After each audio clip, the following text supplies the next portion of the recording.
Tonight, first responders are preparing mentally and physically for another wave of the pandemic, and many say they're frustrated. Plus, experts tell us the pandemic brought on more screen time and our eyes could be feeling the effects. And later, being aware how a festival is hoping to educate people on the impact of honeybees.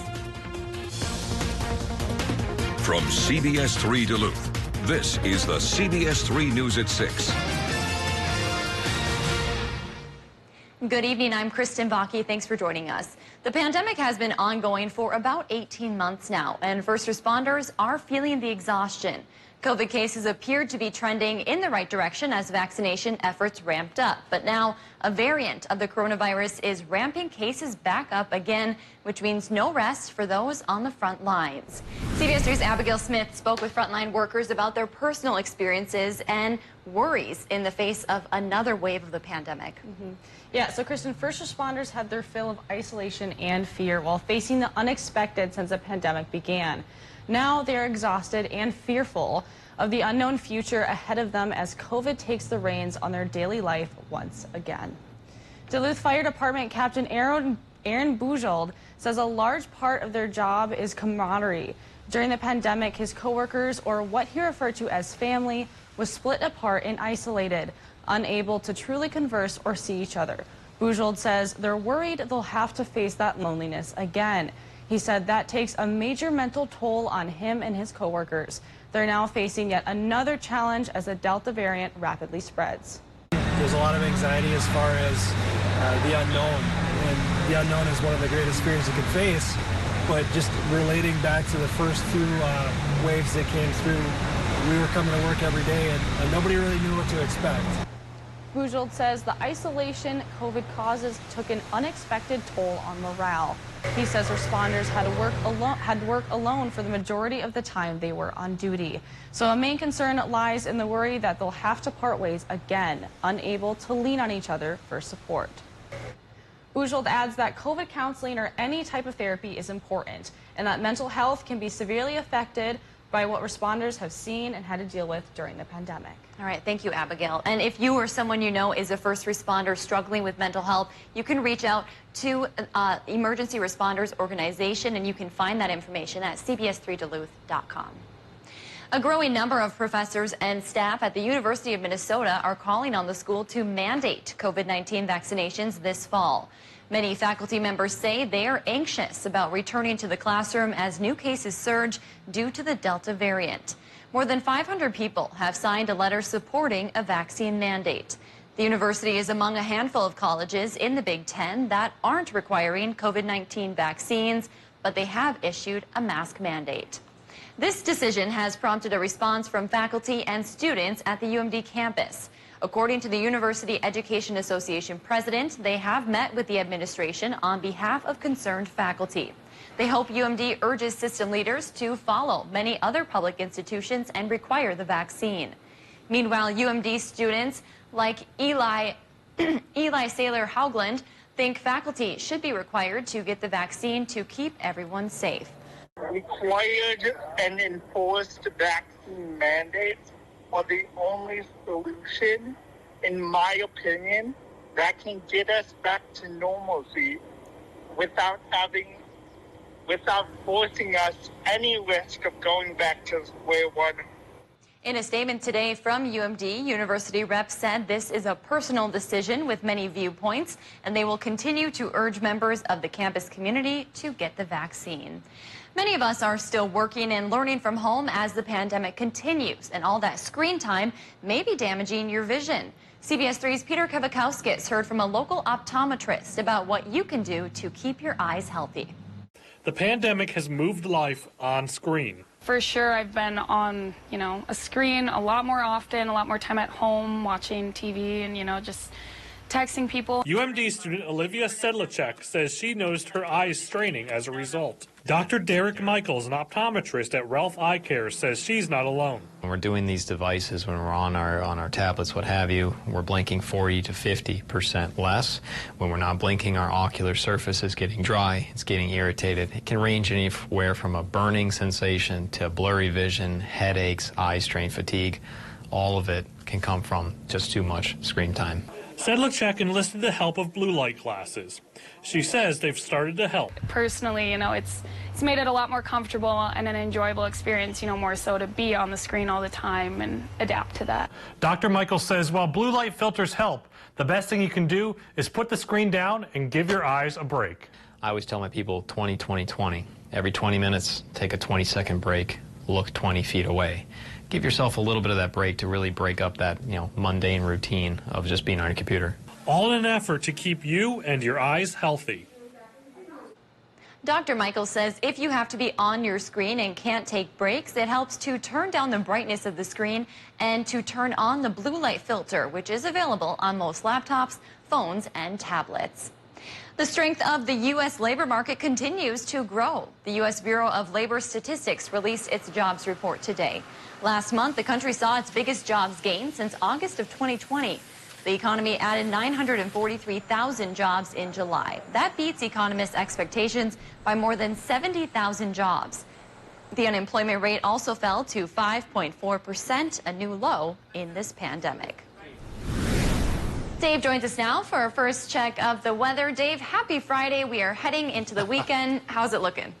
Well, it won't look as bright as it is right now. Higher pressure has us today. We got some sunshine back after yesterday's rain. Tomorrow and Sunday, too, rain will return. So high temps today, well, they didn't quite return to the summery levels. We didn't crack into the 80s for too many towns, though there were a couple, like Superior and Hayward, getting into at least the low 80s. Otherwise, for the most part, we were in the 70s. And that's a trend that'll be with us for Saturday and Sunday as well. Temperatures cooling down, in part due to a pretty high easterly wind that'll be coming our way for tomorrow. And that's because of an approaching low-pressure system. It's coming out of Montana, and low-pressure systems are similar to vacuum cleaners. They pull in winds, and so when they approach our neck of the woods, you can tell when the wind becomes easterly. That easterly wind and that low-pressure system, though, will be bringing us pretty good chances for rain. Tonight, no, not so much. Partly cloudy tonight, but Saturday, 60% storm chance comes in the afternoon and could last at the 60% rate all the way through Sunday. And fair rain totals are possible by the time this wraps up Sunday night. I'll show you that chart in more detail in just a few more minutes. All right, thanks, Dave. Michigan's governor declared a state of emergency in the UP after a large fire at a cedar mill. The fire started yesterday afternoon at Superior Cedar Products in Kearney, Michigan. It spread quickly, killing one person. More than 100 firefighters responded to battle the flames. Governor Gretchen Whitmer issued the emergency declaration for Menominee County last night, making state resources available to stop the fire spreading further. The cause is under investigation. The White Earth Nation is trying to stop Line 3 by defending the rights of a native grass. The tribe filed a lawsuit this week on behalf of wild rice. It's an effort to halt construction on Enbridge's Line 3 replacement pipeline project, which is more than 70% complete. The suit also names the Minnesota DNR among the defendants. According to a legal expert, it's only the second ever rights of nature case filed in the United States. This weekend is your last chance to visit Duluth's Brighton Beach for a while. The city is closing the beach and Kitchigami Park Monday for construction. They plan to extend the lake walk, move the road, and restore the shoreline. Paddlers, cyclists, and pedestrians will have access in about 12 weeks. Vehicle access will be closed until the road project is done, which is set for the spring of 2023. And it's expected to be a beautiful night for movies in the park. Tonight's showing is a classic, The Karate Kid. The movie starts at 8:30 at Duluth's Leif Erikson Park. On some of these hot summer days, having a fan or AC can be a saving grace. Thanks to the Duluth Police Department, kids at the Boys and Girls Club can now stay cool as they learn. During a service call on Thursday, officers experienced just how hot one of their rooms was. So the DPD's B crew decided to pitch in some of their own money, and they bought an AC unit for the kids. Way to go. Still to come on Live Local CBS 3, teaching the importance of pollinators and keeping the community entertained. We'll take you to the Honeybee Festival next. Well, let's talk about the forecast for the weekend coming our way. It starts on a dry note tonight, but could finish on a wet note by Sunday. We'll talk about rain totals coming up after our break. Gail King, Anthony Mason, and Tony DeCopel, weekday mornings on CBS. there's a safe way to protect kids 12 and up from COVID-19. So why did we get her a COVID-19 vaccine? Because I missed school. To get ready for baseball season. So nothing's holding them back. Help your kids be kids again, safely.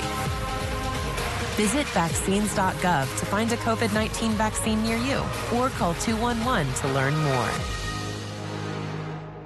Do you listen to the TV on high volume or have trouble hearing conversations? Then you would benefit from hearing aids. Don't waste thousands on expensive hearing aids when you can get Nano's revolutionary technology for just $297. Don't be fooled by higher-priced hearing aids. The CIC Recharge is a true hearing aid, not an amplifier. With rechargeable technology many customers say is superior to more expensive models. Call now and get not one, but 2 Nano hearing aids for just $297. Plus, we'll add a portable charging case and ship your order absolutely free. The CIC Recharge has a tiny in-the-ear canal design that is nearly invisible. Why keep missing out on important conversations or waste thousands of dollars? Call and get 2 CIC Recharge hearing aids for only $297 and free shipping. 800-758-1647. Again, that's 800-758-1647. It's time for the Bayfield County Fair. $12 admission includes carnival rides and grandstand shows with special prices for veterans on Friday and seniors on Sunday. Have some fun at the Bayfield County Fair, August 12th through the 15th. It's always a good day for a car wash at Miller Mall Car Wash. But just to be safe, watch Caitlin's Car Wash Forecast weekday mornings on CBS3 This Morning with meteorologist Caitlin Moffitt. Sponsored by Miller Mall Car Wash. Only on live, local CBS3. School visits are an important part of kind of being part of the community outside of the TV station here. When I was in 6th grade, that's when I learned meteorology was it for me. Being on the other side of that now, for me being able to kind of pursue that, it's important for me to then be able to get back into the community. If I can go into a classroom and get just one person who was interested or just one person who, you know, leaves there knowing like, wow, I learned something new today. For me, I did my job, and that means a lot to me. Watch meteorologist Caitlin Moffitt weekdays at 5 a.m. It's going to be perfect. This summer, your favorite celebrities return to their hometowns. It means the world to me to be back in Boston. And get to work. I'm going to just call you Demo Girl. This is for every guy who ever played. I wish we got that in slow-mo. Welcome to your new home. Oh, man. It's a new beginning. I don't even know what to say. This is just unbelievable. Sheer happiness. Secret Celebrity Renovation. New tonight or stream anytime on CBS. Gayle King, Anthony Mason, and Tony DeCopel. Weekday mornings on CBS.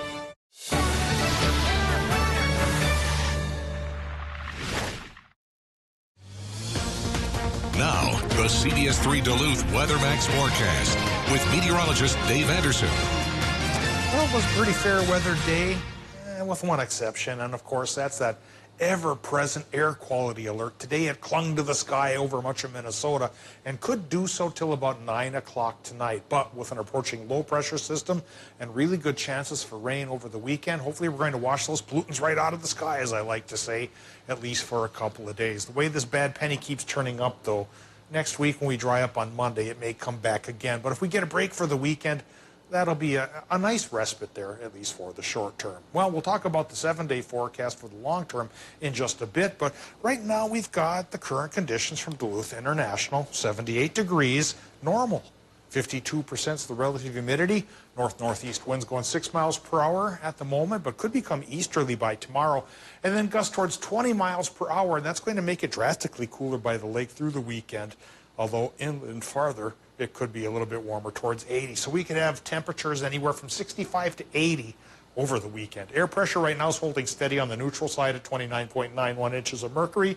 But of course, with the low looming, barometer readings are going to go down both Saturday and Sunday as rain chances go up towards 60 to even 80%. Current temps, 73 to 76 in the Upper Peninsula and 73 to 81 in northwestern Wisconsin. Minnesota numbers go from 64 up to Gunflint to about 79 degrees for our friends in Moose Lake. Tomorrow's temperatures may run a very similar range. Now, here's the Doppler map. And today, after yesterday's rain, we had a cell of higher pressure take over, so the sky cleared up. The clouds have been held at bay for the most part and could continue to do so during the overnight. But tomorrow, the change will come because low pressure system taking shape over now towards North Dakota and Montana will be coming our way.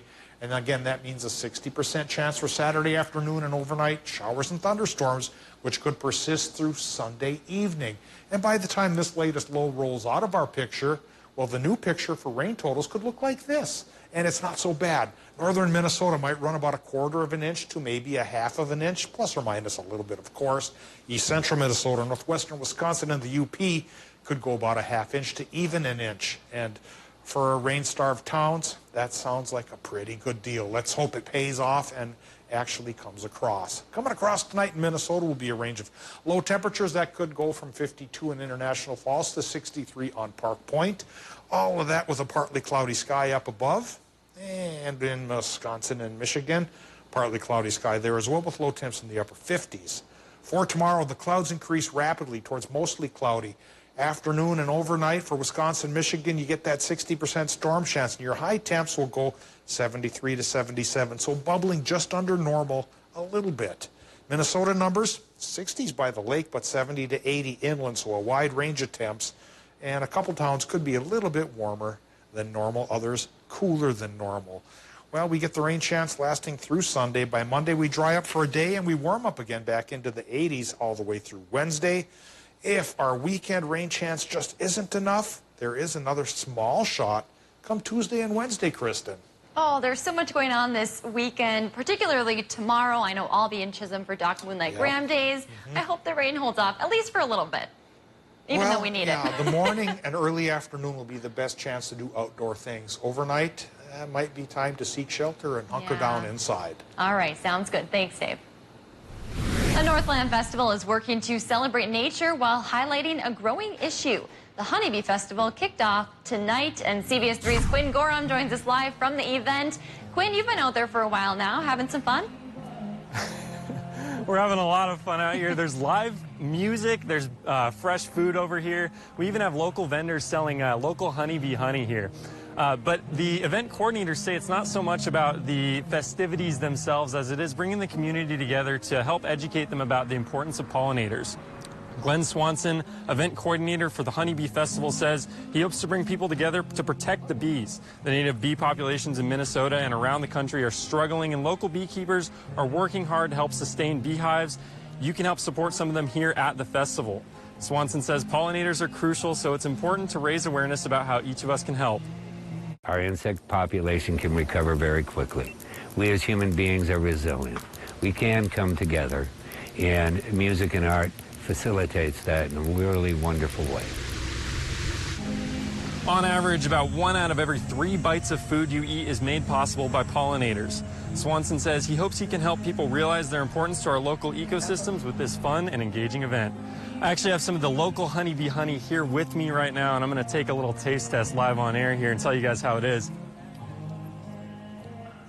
That's delicious. You can come experience some of this for yourself.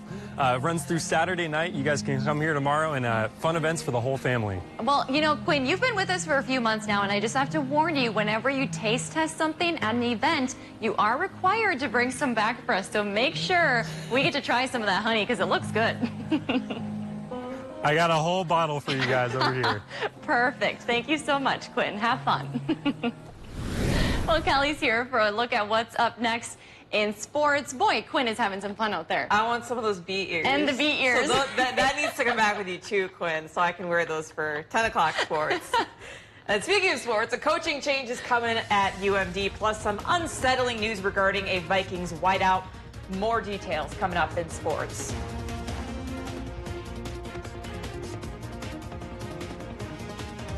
Oh my. Up to 40% off Columbia and North Face summer clothing and sandals at Northwest Outlet.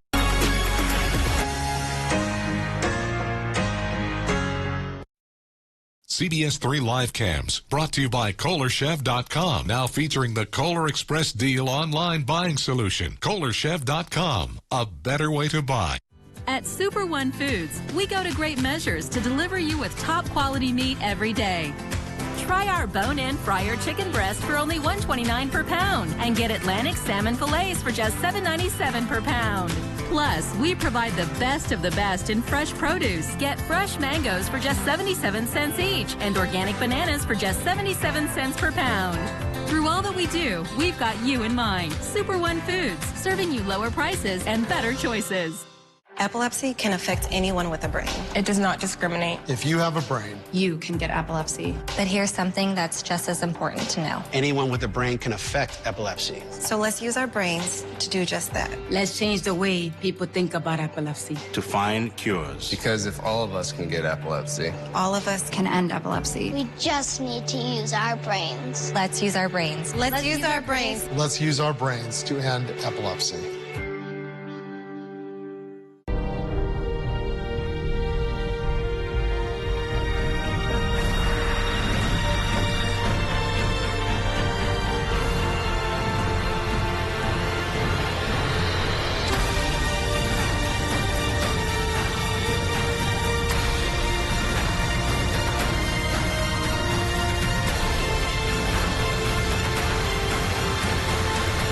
Always ready, always there. Visit NationalGuard.com to find out more. The Royal Enfield Bullet was designed in 1955 and not updated until 2008. It takes an experienced hand to keep one running. I've ridden in the rain and the snow, but prefer not to. That's why motorcycles and meteorology go together so well. It also takes an experienced hand to make an accurate riding forecast. As our region's longest-serving meteorologist, I think I have the touch needed to get it right. Watch Dave Anderson weeknights at 5, 6, and 10. School visits are an important part of kind of being part of the community outside of the TV station here. When I was in 6th grade, that's when I learned meteorology was it for me. Being on the other side of that now, for me being able to kind of pursue that, it's important for me to then be able to get back into the community. If I can go into a classroom and get just one person who was interested, or just one person who, you know, leaves there knowing like, wow, I learned something new today. For me, I did my job, and that means a lot to me. Watch meteorologist Caitlin Moffett weekdays at 5 a.m. Go to the ends of the earth. Very pleasant place to be. I couldn't ask for anything more. And reach for the stars. Where's the ask? Oh, this is great. Do you still love it? I do. But wait, there's more. Experience thought-provoking. It was literally like Groundhog Day. I do know what makes a good movie. Innovative. It's hard not to overflow. And truly original reporting. Because there's always something new under the sun on CBS Sunday morning.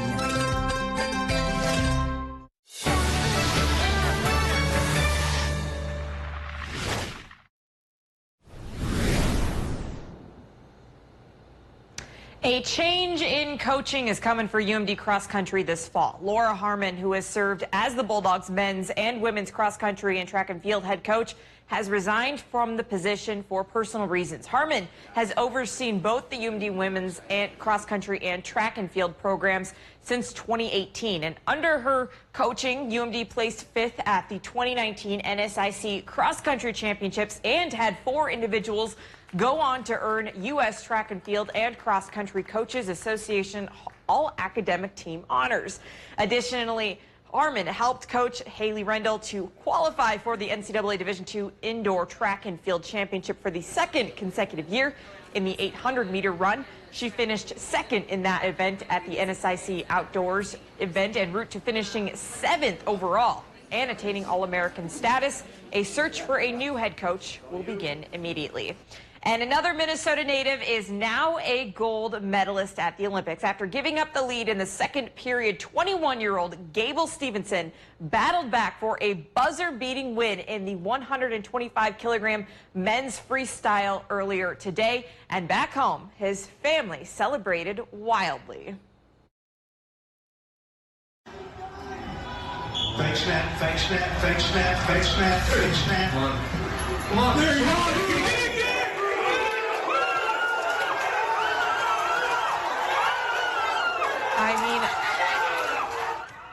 I mean, how can you not celebrate like that? Stevenson is set to return for his senior season at the University of Minnesota, but also has aspirations of joining the WWE. That's right, Kristen is a fan of the WWE. Stevenson is now the 2nd Minnesotan to earn a gold medal, along with the gymnast Suni Lee. Here is a look at the updated medal count. The United States is pulling away in the total medal column, while China still has the most gold medals with 36. But both the men's and women's basketball teams are playing for gold medals this weekend. A turbulent week of Vikings news continued with another big story out of Eagan today. Second-year wide receiver Justin Jefferson suffered an apparent injury during practice. And here's the video. Jefferson runs a slant route while being covered by Bashad Breeland on the play. Jefferson stayed down briefly and was helped to the locker room by trainers. NFL Network is reporting that he has either a sprained AC joint or separated shoulder. He will undergo further testing this weekend. And Houston's hometown heroes are back with a few medals of their own in tow. Simone Biles and Jordan Childs returned from the Olympics in Tokyo to a warm reception. Biles brought home a silver medal in the team competition and a bronze in the balance beam. Childs also won a silver medal in the team competition.